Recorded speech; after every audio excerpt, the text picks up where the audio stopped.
Hi friends, నేను రాగి Java చేస్తున్నాను. 3 మెంబర్స్కి సరిపోయే రాగి జావా చేస్తున్నాను. 3 మెంబర్స్కి నేను 3.5 స్పూన్స్ వేసుకున్నాను రాగి జావాలో కోసం ఒక బౌల్లో వాటర్ తీసుకున్నాను. 3.5 4 స్పూన్స్కి నేను 2 glasses of water 3.5 glasses of water వేసుకున్నాను. వాటర్ వేసుకొని స్టవ్ మీద పెట్టేసి దాంట్లో కొంచెం మరుగుతున్నప్పుడు కొంచెం సాల్ట్ వేసుకోవాలి.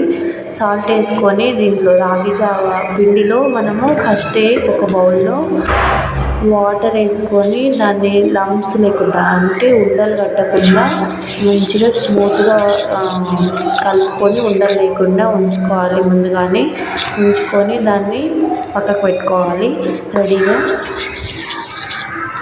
అట్లా లంప్స్ లేకుండా మొత్తం నీట్గా చేసేసుకున్న తర్వాత కొంచెం వాటర్ మరుగుతున్నప్పుడు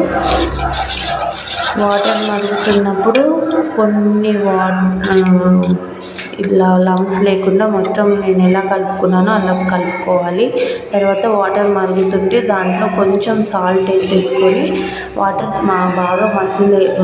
బాగా మరగాలన్నమాట. బాగా మరిగిన తర్వాత ఇది మనం కలుపుకున్న రాగి పిండి ఏదైతే ఉందో ఫస్ట్ దాన్ని వాటర్లో వేసేసి మంచిగా ఉండలు కట్టకుండా, అడుగున చేరకుండా ఒక స్పూన్ తోటి మొత్తం కింది నుంచి పై వరకు తిప్పుతూ ఉండాలి. తిప్పుతూ ఉన్న తర్వాత అట్లా చాలా ఒక 10-15 మినిట్స్ వరకు మసలనివ్వాలి. మరిగిన తర్వాత ఆ వాటర్ అనేది మొత్తంలో కలుపుతూ ఉండాలి. జావా అనేది పిండి అనేది అడుగు చేరకుండా మొత్తం తిప్పుతూ ఉండాలి. అలా తిప్పుతున్న తర్వాత మనం సైడ్లో కొంచెం కర్డ్ తీసుకోండి. కర్డ్ ఇష్టం ఉన్న వాళ్ళు తీసుకోవచ్చు, లేకుంటే స్కిప్ చేయొచ్చు. కర్డ్ తీసుకొని దాన్ని మజ్జిగ టైప్లో చేసుకొని సైడ్ పెట్టుకొని దీన్ని మళ్ళీ 10 మినిట్స్కి 5 మినిట్స్కి ఒకసారి కలుపుతూ ఉండాలి. కలుపుతున్న తర్వాత కలుపుతూ ఉండాలి. ఇట్లా మనకి ఒక మంచి స్మెల్ వస్తుంటుంది దాంట్లో నుంచి, అంటే రాగి పిండి స్మెల్ వస్తూ ఉంటుంది. ఆ రాగి పిండి స్మెల్ వచ్చినప్పుడు అది రెడీ అయినట్టు మనం అనుకోవాలి.